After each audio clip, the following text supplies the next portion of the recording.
राहुल गांधी अगर आरएसएस के गढ़ नागपुर में राजनीतिक धावा बोल रहे हैं, राजनीतिक हमला बोल रहे हैं, तो इसके राजनीतिक मायनों को समझिए। क्योंकि हैं तैयार हम। कांग्रेस ने अपनी इस विशाल रैली को संबोधित किया है नागपुर के अंदर। तस्वीरें इसकी बांधी हैं, मगर इस रैली के मायनों को समझिए दोस्तों। ये रैली यानी है तैयार हम एक ऐसे वक्त आई है जब महाराष्ट्र के भिवंडी अदालत में राजेश कुंठे नाम के आरएसएस के कार्यकर्ता ने आरएसएस की मानहानि को लेकर राहुल गांधी पर केस किया हुआ है। क्योंकि राहुल गांधी ने अपने एक बयान में कहा था कि महात्मा गांधी की हत्या की जिम्मेदार आरएसएस थी। इस मामले को लेकर राजेश कुंठे अदालत में गए थे और वो मामला जो है जोर पकड़ रहा है। बात वहां नहीं रुकती। इस तारीख पर गौर कीजिए, 16 दिसंबर राहुल गांधी को उत्तर प्रदेश की सुल्तानपुर की एमपी एमएलए अदालत में हाजिर होना है अमित शाह के बारे में दिए गए एक बयान को लेकर। यानी कि अदालती तौर पर राहुल गांधी पर शिकंजा कसता जा रहा है। और इस दौर में वो क्या करते हैं? इस दौर में और इस वक्त में वो नागपुर में, जो कि आरएसएस का गढ़ है, वहां पर वो एक चुनावी सभा को संबोधित करते हैं। एक तरह से शंखनाद है लोकसभा के लिए कांग्रेस के चुनावी कैंपेनिंग का, क्योंकि लगातार कांग्रेस की इस बात को लेकर आलोचना हो रही थी कि आखिर क्या वजह है कि कांग्रेस जोर नहीं डाल रही। और यही नहीं, कुछ ही दिनों बाद राहुल गांधी की न्याय यात्रा शुरू होने वाली है, जिसका आगाज मणिपुर से होगा और जो खत्म होगी मुंबई में। 6200 किलोमीटर की ये यात्रा। मगर सबसे पहले है तैयार हम इस रैली में राहुल गांधी ने स्पष्ट कर दिया कि ये लड़ाई दो विचारधाराओं की है, इसीलिए ये लड़ाई बहुत कठिन है। सुनिए वो क्या कह रहे हैं। देश में विचारधारा की लड़ाई चल रही है। लोगों को लगता है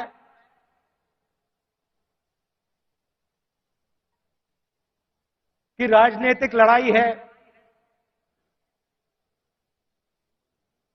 सत्ता की लड़ाई है। वो है,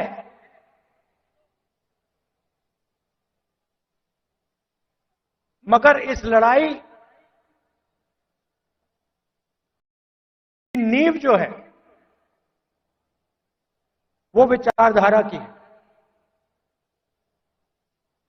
और दो विचारधाराओं की लड़ाई हो रही है। बहुत सारी पार्टियां हैं,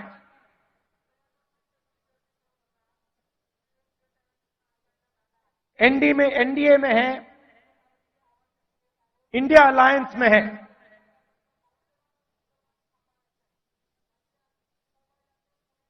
मगर लड़ाई दो विचारधाराओं के बीच में है।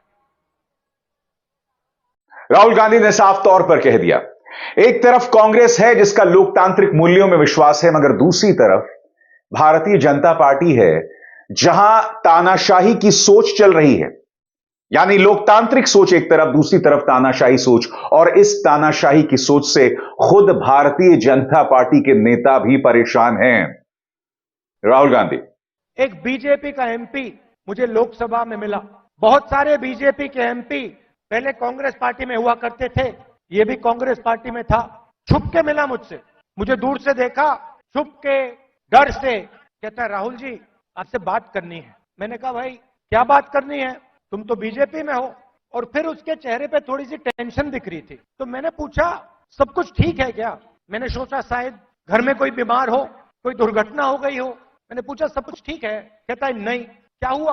राहुल जी बीजेपी में रहकर सहा नहीं जाता। मैं हूं बीजेपी में, मगर दिल मेरा कांग्रेस में है। तो मैंने कहा भाई दिल तेरा कांग्रेस में, शरीर आपका बीजेपी में, मतलब दिल शरीर को कांग्रेस में लाने से डर रहा है, यही हो सकता है। मैंने कहा मन क्यों नहीं बनता वहां? आप एमपी हो, आप मुझे हिंट दे रहे हो, मन क्यों नहीं बनता? कहता है राहुल जी बीजेपी में गुलामी चलती है, जो ऊपर कहा जाता है वो बिना सोचे समझे करना पड़ता है। हमारी कोई सुनता नहीं है, ऊपर से ऑर्डर आता है। मतलब जैसे पहले राजा ऑर्डर देते थे, ऊपर से ऑर्डर आता है और उसका पालन करना पड़ता है। अच्छा लगे ना लगे, चॉइस नहीं होती। तो एक बात तय है दोस्तों, जैसे जैसे वक्त गुजरता जा रहा है और जैसे जैसे मोदी सरकार की एजेंसीज की दबिश बढ़ती जा रही है, जैसे जैसे अलग अलग मामलों में राहुल गांधी के आसपास शिकंजा कसता जा रहा है, हमें यह उम्मीद करनी चाहिए थी कि राहुल गांधी नर्म पड़ते, मगर उससे वो कोसों दूर हैं। ये ना भूलें, कल ही एनफोर्समेंट डायरेक्टरेट प्रवर्तन निदेशालय ने मनी लॉन्ड्रिंग के मामले में, जमीन घोटाले के मामले में, एक मामले के अंदर प्रियंका गांधी वाड्रा का नाम ले लिया है। वो आरोपी नहीं है, मगर उनका नाम लिया गया है क्योंकि यह मामला उनके पति रॉबर्ट वाड्रा के खिलाफ है। आपको यह सोचकर अजीबोगरीब नहीं लगता दोस्तों? याद कीजिए 2014 से पहले जब भाजपा सत्ता में नहीं थी, तब मैं नहीं भूला हूं कि रविशंकर प्रसाद ने एक प्रेस कॉन्फ्रेंस किया था और उसका नाम था दामाद नामा, क्योंकि आप जानते हैं सोनिया के दामाद है रॉबर्ट वाड्रा। और पूरी कोशिश थी कि किस तरह से रॉबर्ट वाड्रा ने अपने रसूख का इस्तेमाल करके कई कॉन्ट्रैक्ट्स को हासिल किया। 9 साल गुजर जाते हैं दोस्तों, पहला कार्यकाल निकल गया, अब दूसरा कार्यकाल आ गया, मगर अब अचानक एक केस दर्ज होता है। सबसे बड़ी बात, क्या 9 साल तक रॉबर्ट वाड्रा को एक्सपोज नहीं किया जाना चाहिए था? अब जबकि 2 या 3 महीने बचे हुए चुनावों में, और जबकि इस बात को लेकर सुगबुगाहट है कि प्रियंका गांधी वाड्रा बनारस में सीधी चुनौती प्रधानमंत्री को दे सकते हैं, अचानक ये मामला उग्र हो जाता है। तो एजेंसीज दबाव डाल रहे हैं, मगर राहुल गांधी झुकने को तैयार नहीं है। राहुल गांधी ने यह भी कहा कि भाजपा की विचारधारा राजाओं की विचारधारा है, ये किसी की नहीं सुनते। भाजपा में ऑर्डर ऊपर से आता है और सभी को मानना पड़ता है। राहुल गांधी, उनकी विचारधारा राजाओं की विचारधारा है, किसी की सुननी नहीं।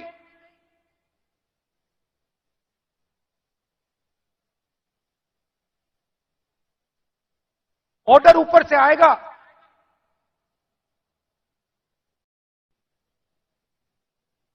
आपको ऑर्डर का पालन करना पड़ेगा।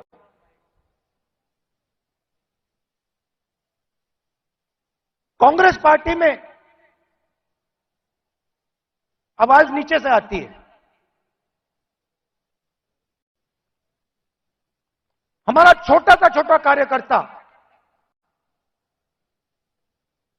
हमारे किसी भी नेता को टोक सकता है। राहुल गांधी ने यह भी कहा कि लोकतंत्र इसलिए खतरे में है क्योंकि भाजपा ने तमाम संस्थाओं पर कब्जा कर लिया।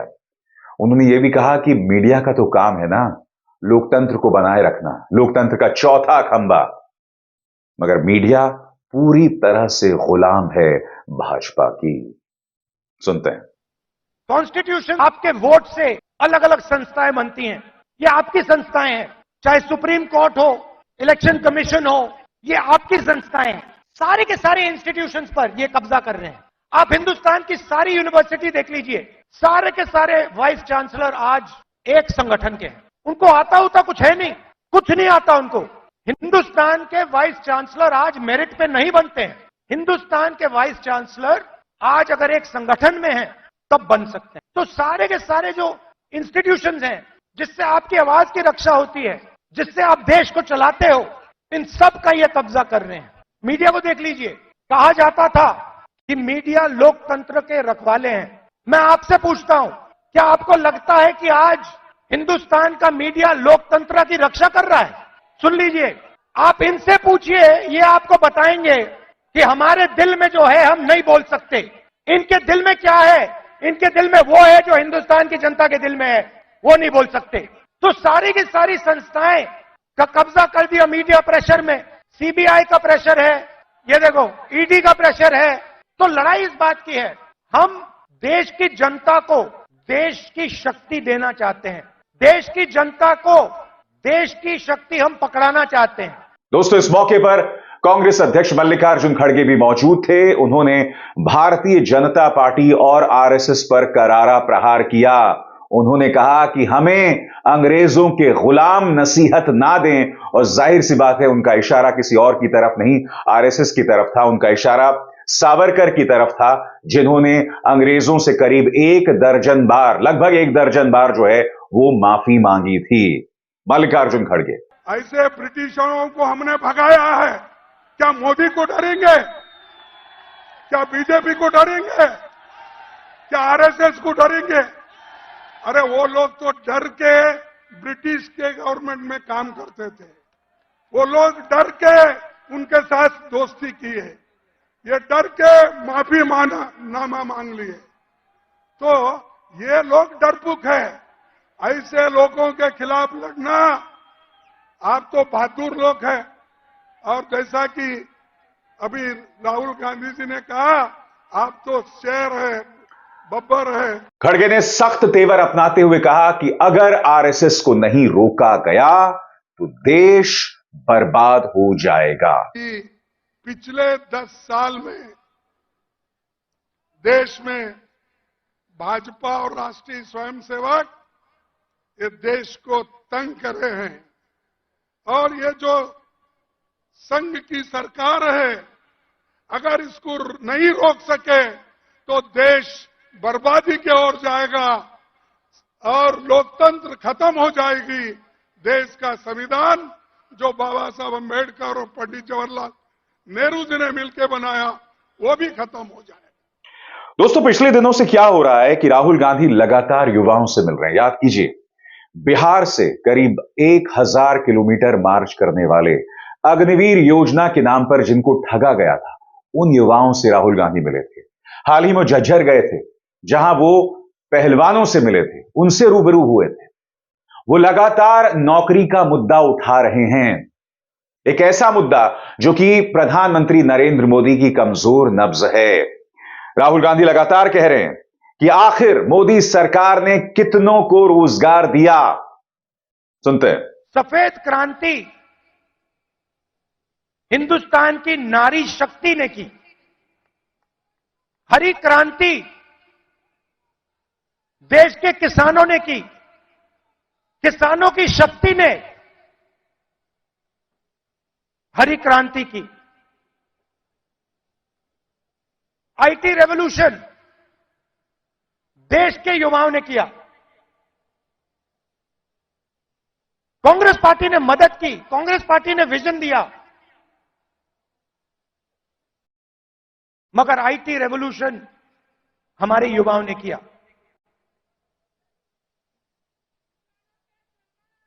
अब मैं आपसे पूछना चाहता हूं कि पिछले 10 साल में नरेंद्र मोदी जी ने कितने लोगों को रोजगार दिया है?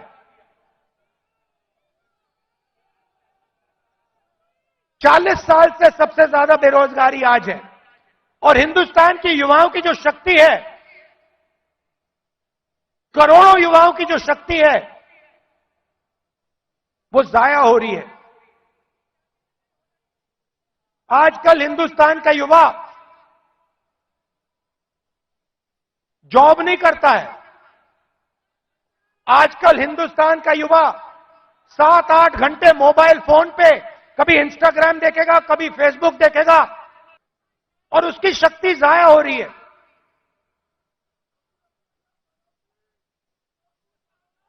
एक तरफ किसानों पर आक्रमण, युवाओं पर आक्रमण, और दूसरी तरफ हिंदुस्तान के 2-3 अरबपतियों को देश का पूरा धन दिया जा रहा है। यह सच्चाई है। और इसके लिए उन्होंने जिन युवाओं से मुलाकात की थी, जिन्होंने बिहार से पैदल मार्च किया था, वो खबर जिसे मीडिया ने पूरी तरह से इग्नोर कर दिया था, ब्लैकआउट कर दिया था, क्योंकि देखिए खबर बहुत बड़ी थी। अगर कुछ युवा हजारों किलोमीटर चलकर दिल्ली आ रहे हैं, उन्हें कुछ वादे किए गए थे सेना में स्थायी नौकरी को लेकर, मगर उसे पूरी तरह से नजरअंदाज कर दिया गया।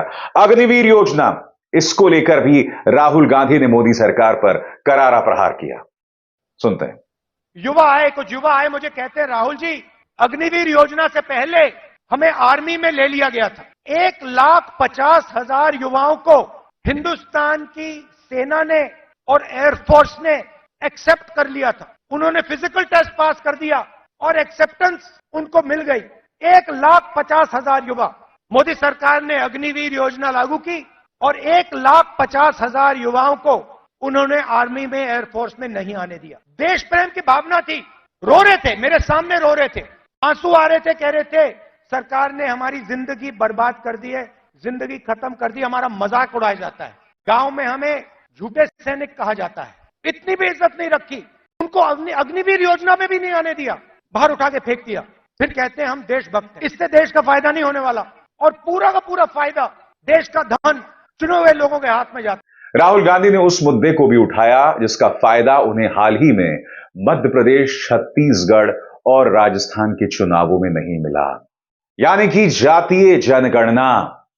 आपकी मौजूदगी के हिसाब से सत्ता में आपकी भागीदारी।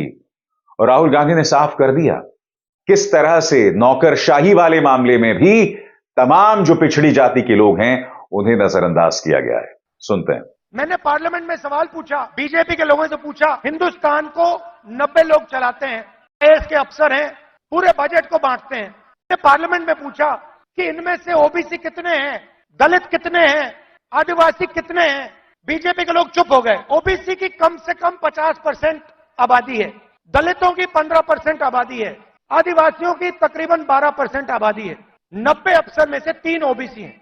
कैसी ओबीसी सरकार चल रही है? उनको कोने में बैठा देते हैं, छोटे छोटे डिपार्टमेंट पकड़ा देते हैं। हिंदुस्तान की सबसे बड़ी कंपनी, 100-200 सबसे बड़ी कंपनी की लिस्ट निकालो, मुझे दिखा दो इनमें कौन सा ओबीसी है, कौन सा दलित है, कौन सा आदिवासी है। स्टेट की ब्यूरोक्रेसी में दिखा दो। आबादी आपकी 50%, दलितों की 15%, आदिवासियों की 12%, और भागीदारी आपकी कहीं भी नहीं। टॉप कंपनीज का नाम निकालो और मुझे दिखा दो इन कंपनियों में ओबीसी कहां बैठा हुआ है, दलित कहां बैठा है, आदिवासी कहां बैठा है। और ये सिर्फ मैं आईएएस की बात नहीं कर रहा हूं, हर फील्ड में ये हालत है। तो मैंने सवाल पूछा, मैंने कहा देखिए जाति जनगणना होनी चाहिए, देश को पता लगना चाहिए कि इस देश में ओबीसी कितने हैं। उसके बाद नरेंद्र मोदी जी के भाषण बदल जाते हैं।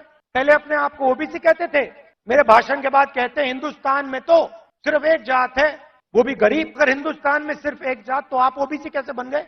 तो हमने निर्णय ले रखा है, जैसे ही हमारी सरकार आएगी, दिल्ली में आएगी, हम जाति जनगणना आपके लिए करके दिखा देंगे। दोस्तों, अंग्रेजी में अक्सर एक शब्दावली का इस्तेमाल किया जाता है, डेविड वर्सेस गोलायत।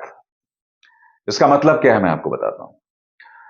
मुकाबला 2 लोगों में है, मगर एक है निहायत ही ताकतवर, भीमकाय, और दूसरा उसके मुकाबले में शारीरिक तौर पर बौना मगर हौसला बेपना।